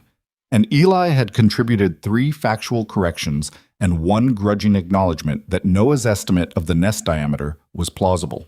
Colton had listened to all of it with his coffee cup and an expression that was no longer careful. When the boys finally went up, Colton said, "Eli told me you helped him with his arithmetic." "A few weeks ago," she said. "He was stuck on the long division. He got a perfect mark on that assignment." She turned from the dishes. "He's smart. He just needed it explained differently." "Mrs. Pruitt's had trouble reaching him," Colton said. "He shuts down when he doesn't understand something the first time. Always has." "He doesn't shut down," Mara said. "He waits until he finds an angle that makes sense. That's different from shutting down." Colton looked at her. "He's like you," she said. "He doesn't move until he's sure, but when he moves, he commits." She hadn't meant it as anything other than an observation, but she watched it land on him, watched him receive it and do something with it, something interior that she wasn't entirely privy to. "Margaret used to say I was stubborn," he said. "You're stubborn," she said. "That's not what I said." Something moved at the corner of his mouth, not quite a smile, but the country adjacent to one. "No," he said. "I suppose it isn't." He took his cup to the basin and rinsed it, which he had taken to doing recently, she noticed. Small domestic acts that he'd apparently decided were not beneath him. He stood at the basin for a moment with his back to her. "She would have liked you," he said. "Margaret." He didn't turn around. She had no patience for people who couldn't speak plainly. "You speak plainly." Mara was very still. "I'm sorry I never got to meet her," she said, and meant it. He nodded once, still facing the basin, and then dried his hands and went upstairs without another word. But it wasn't a retreat. She knew the difference by now between Colton leaving a room because he was done with it, and Colton leaving a room because he'd said the thing he needed to say and didn't have anything to add. She stood in the kitchen after he'd gone and let the moment settle around her like the snow outside settled on the yard. Quiet, gradual, altering the shape of things without announcing it. The partial payment to Ferris went out in the 3rd week of February. Colton rode to Harwick himself and came back with a signed receipt that he put in the strongbox under the floor in the storage room. He didn't say much about it, but that evening he was more present at dinner than usual. Not louder. Colton wasn't a loud man, but more there. The way a person is more there when a weight has been partially lifted. It was Noah who said, without any context that Mara could identify, "Are we going to lose the ranch?" The table went quiet. Colton looked at his younger son. Eli had gone very still the way he went still when something important was happening. "No," Colton said, "we're not. Jimmy Pelton at school said his father said you were having trouble with money." "Jimmy Pelton's father doesn't know our business," Colton said. There was an edge in it, but he kept it measured. "But are we okay?" Colton was quiet for a moment. He looked at Mara across the table, a quick look, not asking permission exactly, just acknowledging, and then back at Noah. "We had a hard winter," he said, "but we planned for it. The ranch is fine." Noah absorbed this. "Because of Mara's plan?" Colton said, "Because of a lot of things. Yes, including that." Noah looked at Mara with the simple, devastating directness of a 6-year-old. "Good," he said. "I'm glad she's here." Mara looked at her bowl. Her throat did something she didn't have time for, and she waited until it passed. "Eat your supper," she said. He ate his supper. The work of March was the work of preparation. Spring market was coming, and the cattle needed to be in the best possible condition, which meant Colton was out in the pastures every day in the cold making assessments, moving animals, arguing with the weather about what it was going to do and when. The lease arrangement with James Okafor was finalized in writing, witnessed by Clara, who came to the house for the occasion and stayed for an hour drinking coffee and telling Mara, with apparent satisfaction, that the place looked entirely different than it had last fall. "I can't say exactly what's different," Clara said, looking around the kitchen. "Everything's the same, but it feels full. Does that make sense?" It might be the curtains, Mara said. She had made curtains for the kitchen windows in February from fabric she'd found in the storage room. Nothing elaborate, but color where there hadn't been color. It's not the curtains, Clara said. She looked at Mara in the direct, knowing way she had. But the curtains are nice too. After Clara left, Mara thought about what she'd said. Full.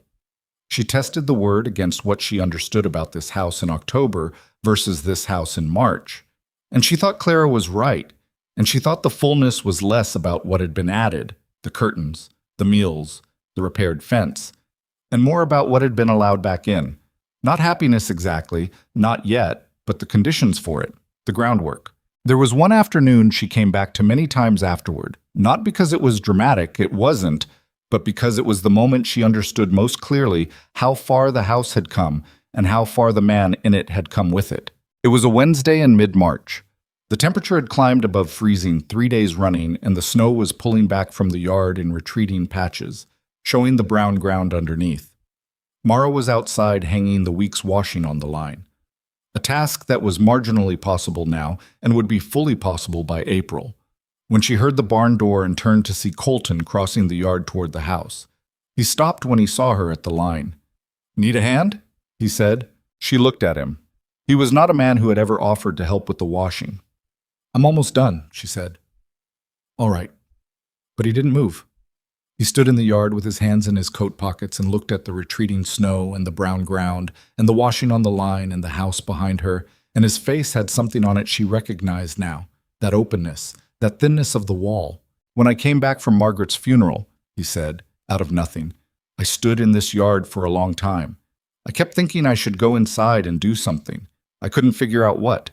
There was nothing to do that made any difference, and I couldn't stand being inside, so I just stood here." She stopped adjusting the sheet she was hanging and just listened. The boys were with Clara for the week, he said, and the ranch just kept needing things. The cattle still needed feeding. The fences still needed checking. I didn't know whether to be glad about that or not. "Both, probably," she said. He was quiet. "Both," he agreed. "It kept me moving, but I think it also kept me from—" He stopped. "There are things I should have done differently with the boys. After. I was here, but I wasn't here. You understand what I mean?" "I do." Eli got very serious. He was already serious, but he got more so. And Noah, he shook his head. Noah started having those bad dreams. He had them for 6 months straight, and I didn't know what to do about them, so I mostly didn't do anything, which wasn't— He stopped again. That wasn't good enough. She watched him carry this, the weight of it, and the willingness to carry it openly, which was something she hadn't seen from him before, and which cost him something visible. "You were grieving," she said. "So were they." He looked at her. "They needed more than I had to give. That's the truth of it, and I knew it, and I couldn't fix it." "You can fix it now," she said. "Not the past, but now." "I know." He looked at the ground. "I've been trying to." A pause. "It's easier lately. I don't know how to explain that without it sounding like—" He stopped, searching. "You don't have to explain it," she said. He looked up at her. "I know what you mean," she said simply. They stood in the yard for a moment, the cold March air between them, the washing shifting in the light wind, the house behind her with its smoke rising from the kitchen chimney. "The note's almost paid," he said. "By April it'll be clear." "I know." "The ranch is going to be all right." "I know that too." He nodded. He looked like he wanted to say something else and couldn't find the form for it yet, like a thing that was ready to exist but hadn't found its shape. She recognized that. She'd been living inside a version of it herself for months. "The washing," he said, finally, and bent to pick up the other end of the sheet she'd been trying to hang, holding it taut so she could pin it properly. It was a practical gesture, just that, holding a sheet in the wind so it didn't tangle. But she pinned it carefully and moved to the next piece, and he moved with her down the line, and they did the rest of the washing together without talking, in the quiet way that people work together when they've stopped needing to negotiate every small thing. The yard was muddy and cold, and the washing would probably need to come in before it fully dried. None of it was how you'd plan a significant moment. It was just what the afternoon had, and they used it. That evening at dinner, Noah asked if the hawk had come back to the pine tree yet, because he'd seen something from the upper window that morning and he thought it might have been the bent tail feather. Colton said, "I didn't think hawks stayed in the same tree 2 winters." "This one does," Noah said with the absolute confidence of a 6-year-old naturalist. "How do you know it's the same hawk?" "Papa?" Noah gave him a look of exhausted patience. "The tail feather," Eli said without looking up from his food. "He's been telling everyone about this hawk since October." "Because it's important," Noah said. "It's a bird." "It's my bird." "You don't own a hawk, Noah." "I didn't say I owned it. I said it was mine." Colton looked at Mara across the table. She looked back at him.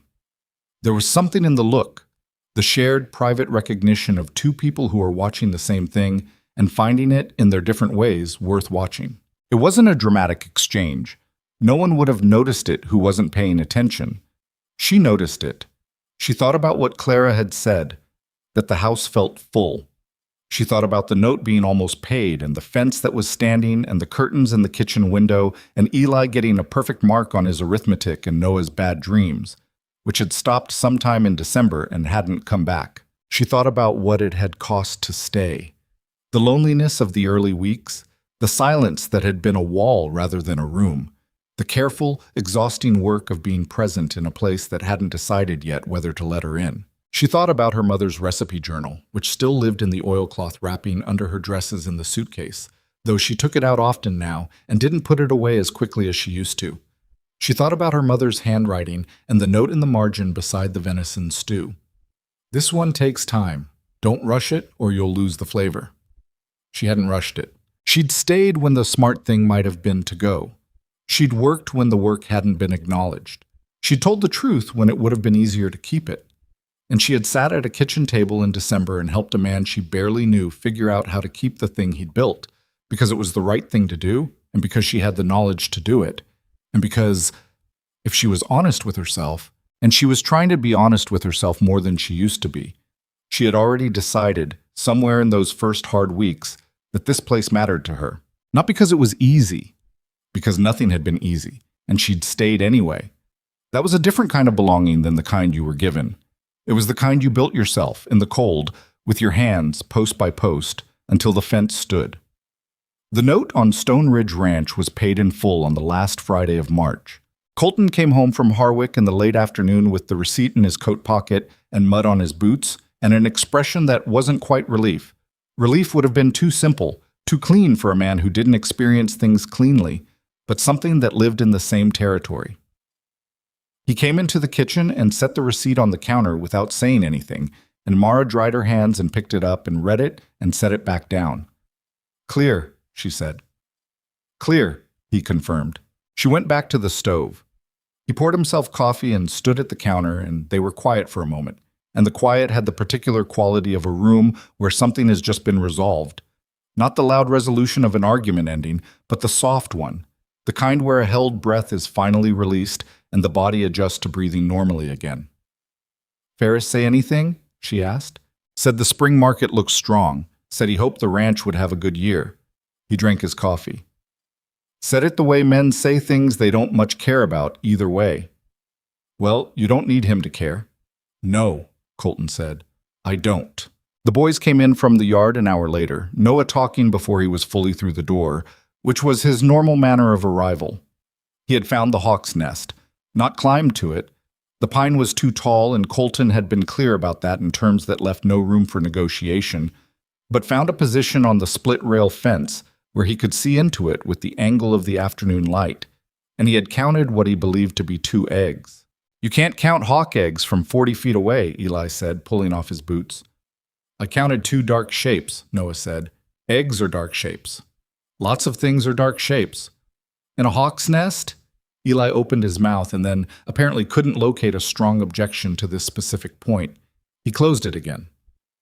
2 eggs, Noah said, with the satisfaction of a scientist whose findings have been reviewed and not successfully refuted. Colton looked at Mara over Noah's head. She looked back. There it was again, that quiet, shared thing that had no name yet and didn't need one. Dinner that evening was the venison stew again, which had become a kind of occasion meal, made when something warranted it. Noah noticed immediately. Is it a special night? He said. The ranch note's paid, Colton said. That's worth something. Noah didn't fully understand what a ranch note was, but he understood the tone and accepted it as sufficient reason for stew. He ate 2 bowls. So did Colton. Eli ate 1 bowl and then took a second serving of bread, which for Eli was essentially the same as celebration. After dinner, after the dishes, after the boys went upstairs, Noah reciting hawk egg facts to Eli, who listened with the long-suffering patience he had developed specifically for this topic, Colton was still at the table. This was not unusual anymore.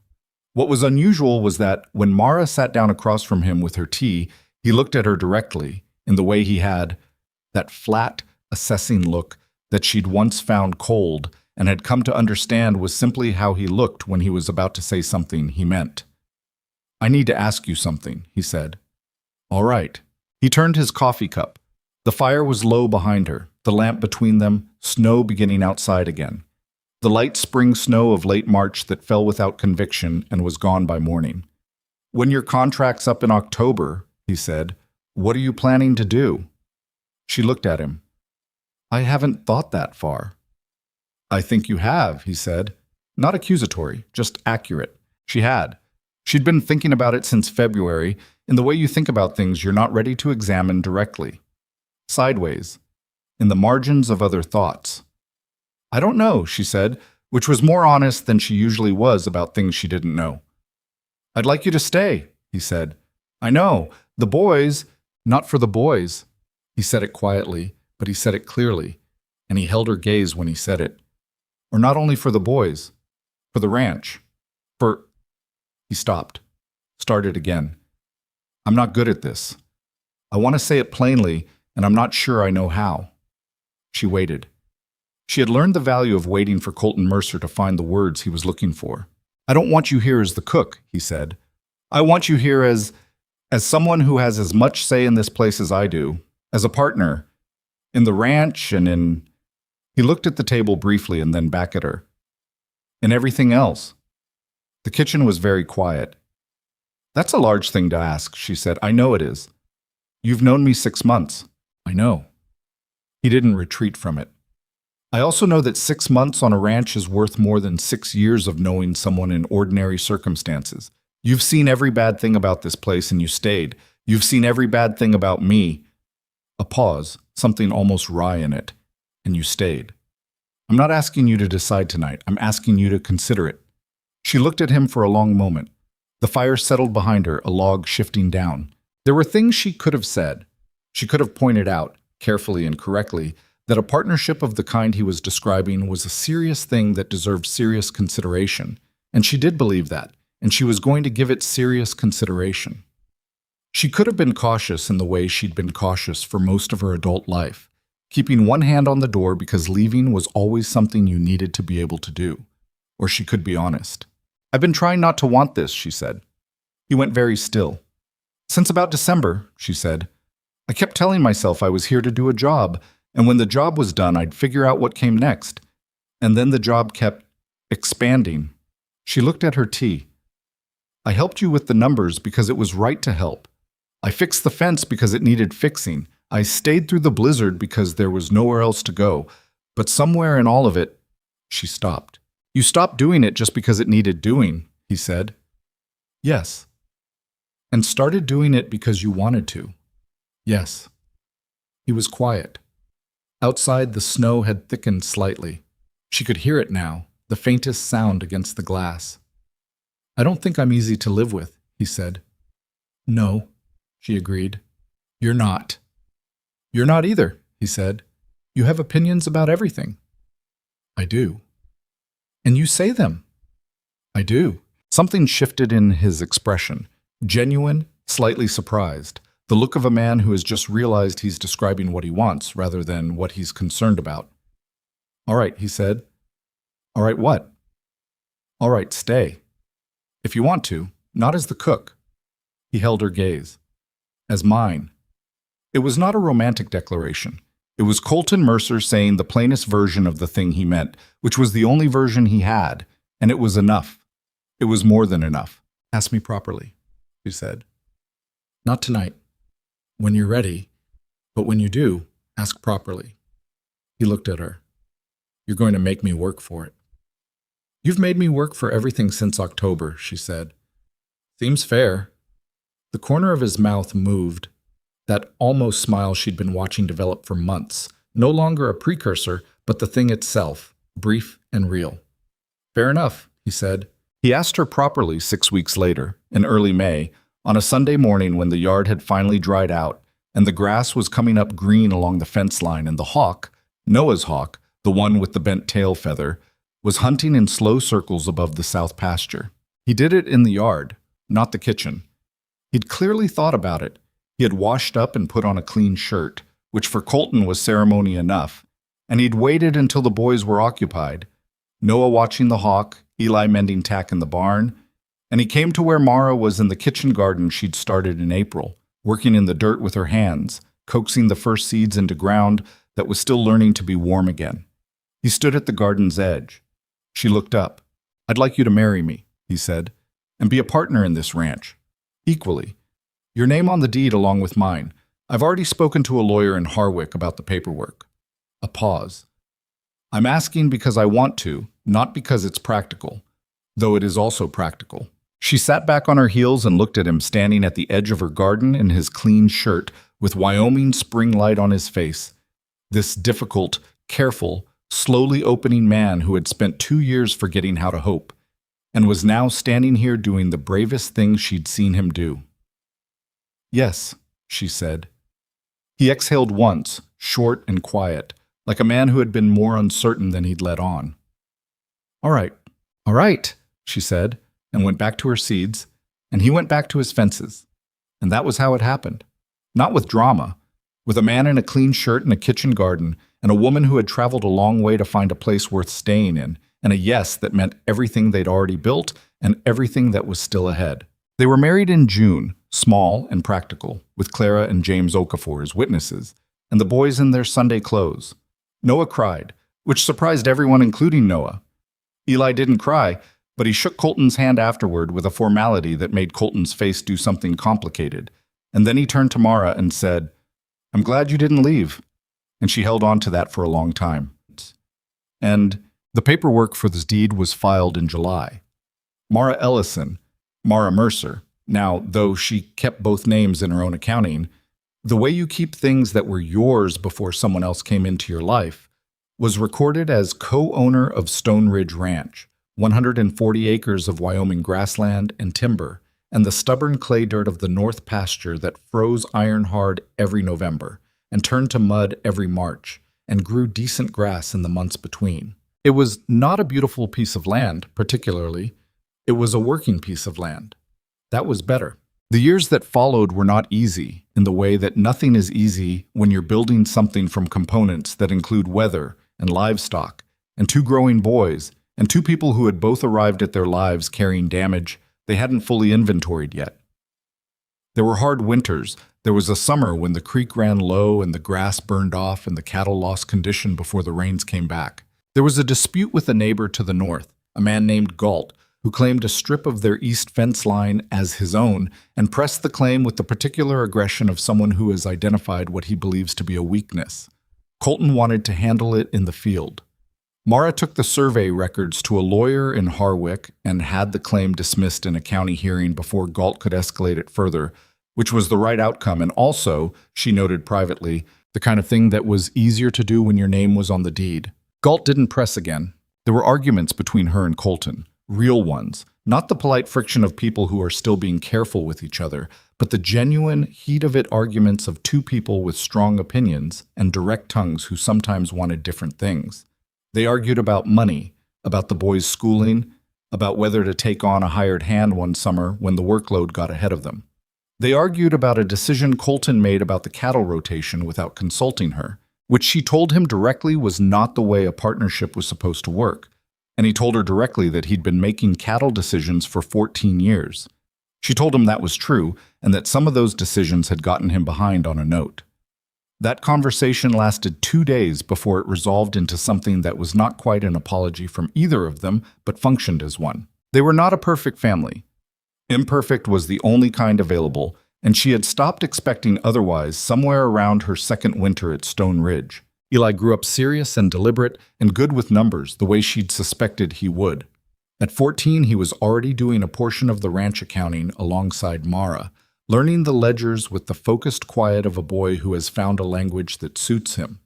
At 17, he could negotiate a cattle price in Harwick better than men twice his age, because he had his father's patience and she thought of herself as his, by now, fully and without the small interior caveat she'd carried for the first year, his mother's understanding of what the numbers actually meant. Noah grew up loud and curious and only marginally more organized than he'd been at 6. He knew every bird that wintered within 5 miles of Stone Ridge and could identify them by sound before he could see them, which turned out to be a useful skill in ways nobody had anticipated. It was Noah who heard the cattle in the east pasture sounding wrong one autumn morning and woke the household at 4 a.m. to investigate, and found a section of fence down and the cattle pushing toward the road in the dark. They didn't lose a single head. Noah accepted the praise for this with the air of a person who has always known that paying attention to the natural world is a fundamentally practical activity and is glad the rest of you have finally noticed. The hawk with the bent tail feather, or its descendant, because hawks don't live forever and some questions are best left comfortably open, was still hunting above the south pasture a decade after Noah first spotted it from the ground. He pointed it out to anyone who would stand still long enough to look. Most people were polite about it. Colton, after years of good-natured skepticism, started pointing it out himself when visitors came. Mara noticed this without comment. Clara Okafor remained what she had been from that first visit in November. The kind of neighbor who shows up with squash and stays for coffee and tells you the truth about things when the truth is what you need. She was the first person outside the family to know Mara was expecting, in the spring of their 3rd year, because Mara had gone to her on a morning when Colton was in the north pasture and she'd needed someone to talk to who wasn't him, not because she didn't trust him, but because some things you need to say to another woman before you can find the words for anyone else. The baby was a girl. They named her June, for the month she was born, and for the way that month felt on the ranch, warm and provisional and full of things just beginning to arrive. She was small and dark-haired and had, from her earliest days, an opinion about everything and no hesitation about making it known, which made Colton laugh in the way that had become familiar by then, real and unguarded, something she never got tired of hearing. There was a morning, maybe 4 years after the wedding, when Mara was in the kitchen before dawn doing what she had done every morning since October of 1880, starting the fire, starting the coffee, beginning the long daily work of feeding people who depended on her. And she stopped for a moment with the match in her hand. She was thinking about Richmond, not with the old weight, not the contracted, defending feeling that the memory of the Alderton house had carried for so long, but with a kind of clear-eyed distance that she hadn't always had access to. She was thinking about Mrs. Alderton and the cake server and the story that had traveled through 3 counties before she did, and she was thinking about the 8 months she'd spent moving west, one position at a time, the suitcase with the bent latch and her mother's journal in the oilcloth wrapping. She was thinking about what it had cost her, all of it, the years of being careful, of holding something in reserve, of keeping one hand near the door, the discipline of not wanting things too much in case they were taken. And she was thinking about what it would have cost her to keep doing that, to have looked at Stone Ridge in October, at the bare walls and the cold silence, and the man who told her she was not family and would not be, and decided that was information about what she was worth, rather than information about a place that had not yet been given the chance to become what it could. The match burned down to her fingers, and she lit the stove and went about her morning. The thing about belonging, the thing nobody tells you and you don't understand until you've lived it, is that it is not a thing that happens to you. You can be welcomed somewhere and still not belong there. You can be given a place and never fill it. Belonging is built the same way a fence is built, the same way bread rises, the same way trust develops between 2 people who have both been hurt enough to know what they're risking. It takes time, and it takes work, and it takes the willingness to stay when leaving would be easier, and it is never finished, not really, because the things worth belonging to are always in the process of becoming. Mara had arrived at Stone Ridge with a broken suitcase and a dead woman's recipes and a name that had been made to mean something it wasn't.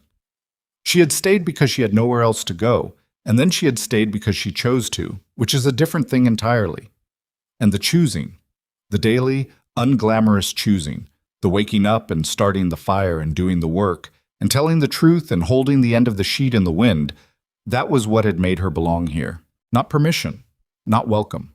Her own hands and her own decision and her own refusal to leave. Colton had needed to learn a different version of the same lesson. He had needed to learn that closing everything off was not the same as being safe, that the grief would not break him by feeling it. It would only break him if he kept living around the edges of it, half present, tending the ranch and forgetting to tend the people inside it. He had needed someone to show him, not by telling him, but by example, by staying, by speaking plainly, by sitting at a kitchen table at midnight and doing the work of figuring out the numbers with him. That another person's presence in your life was not a liability you were managing. It was the whole point. He was not a changed man. He was still quiet, still deliberate, still more likely to express something through an action than through words. He still stood at the barn door every evening for exactly 1 minute before going in, looking at the sky. He still drank his coffee without sugar. He still woke before 4 when he was worried about something and would not admit it until the 3rd day. But he laughed more than he used to.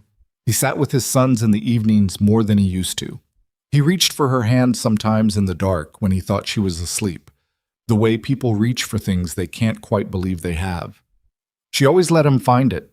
In the spring of 1891, 11 years after Mara Ellison had been dropped at the side of a Wyoming road with a suitcase and pointed toward the hills, a man came through Harwick collecting accounts of frontier settlements for a territorial survey.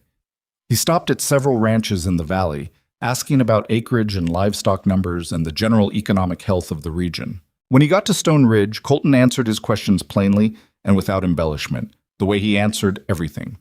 The surveyor noted down the cattle count and the acreage under cultivation and the number of people in the household, 5 by then: Colton, Mara, Eli, Noah, and June.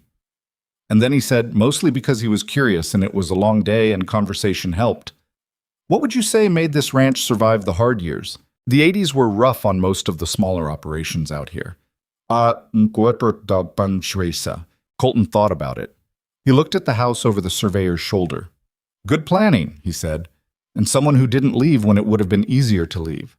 The surveyor wrote that down. He probably meant it as a statement about ranching. It was also a statement about everything else. Mara was in the kitchen when the surveyor's wagon left, cutting the morning's bread. She heard the wheels on the road and looked up through the window she'd put curtains on 11 years ago. New curtains now, the original ones long since worn out. But curtains, always curtains, because color mattered, and she had known that since before she had a window worth putting them in. June was at the table doing her arithmetic, 6 years old and already showing the particular brand of impatience that characterized people who understood things faster than their surroundings could accommodate. She had her father's eyes and her mother's mouth and an opinion on every subject that had ever been raised in her presence. "Is this right?" she said, holding up her slate. Mara looked at it. "The long division is right. The addition at the bottom is off by 2. June looked at the slate, looked again. "Oh," she said, with the complete lack of defensiveness of a child who hasn't yet learned to be embarrassed by errors. She picked up her chalk. Outside the hawk, or its descendant, or the idea of it, persistent and recurring, turned slow circles above the south pasture in the late morning light. The grass was green all the way to the tree line. The fence posts stood even and solid where the ground had frozen and thawed and frozen again across a decade, and been replaced where they needed replacing, and stood where they didn't. The bread was almost ready. Mara pressed her hand flat on the counter and felt the warmth of the oven coming through the kitchen, and she thought, not for the first time, and not with surprise, because she had long since stopped being surprised by it, that this was what home felt like. Not a place that had always been yours. A place you had earned, imperfectly and incrementally, one cold morning at a time. A place where somebody had told you that you were not family and would not be, and you had gone ahead and become family anyway, because sometimes the most important things are the ones nobody gives you permission for. You just have to decide they're worth building, and then you have to build them.